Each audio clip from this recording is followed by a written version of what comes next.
ఆంజనేయ స్వామి వారిని ఎలా పూజించుకోవాలి? ఆంజనేయ స్వామి వారికి మనం ఏదైతే స్వామివారికి పంబా విహారి అంటారు. పంబా విహారి వచ్చేసి కేరళలో శబరిమలలో ఉంటుంది పంబా విహారి. ఎవరైనా కూడా మాలా దీక్ష తీసుకున్న వాడు ఒక్కసారి మాత్రం ఖచ్చితంగా ప్రతిరోజు అయితే జపం చేస్తూనే ఉంటారు. హరి మరకడ మరకడ ఆయన మానేసి స్వామివారికి ఇష్టమైన పేరు అది. అది జపం చేస్తుంటారు. ఒకరు హనుమాన్ దీక్ష తీసుకున్న ఎవరైనా ఒకరు జీవితంలో ఒకరైనా అందరూ కూడా హనుమంతుని ఆరాధన చేయాలంటే చుట్టుముట్టు అట్టి చెట్ల మధ్యలో స్వామివారి వ్రతం చేస్తే చాలా బాగుంటుంది. హనుమాన్ వ్రతం అని ఉంటుంది. అది అట్టి తోటలో చేయడం చాలా విశేషంగా అన్నమాట. ఒక్కొక్క వ్రతానికి ఒక ప్రత్యేకత ఉంటుంది.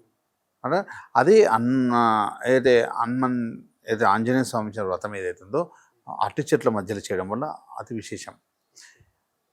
అందరు హనుమాన్ మాల వేసుకున్న సరే అందరూ గ్రూప్ వేసుకుని ఏది చేసినా కూడా ప్రతి ఒక్కరు కూడా ఒక్కసారి అలా హనుమాన్కి సంబంధించిన ఏదైతే అట్టి చెట్ల మధ్యలో స్వామివారికి అలా వ్రతం చేయడం వల్ల చాలా సక్సెస్ ఉంది. స్వామివారికి తమలపాకు తోడు అర్చన చేయడం.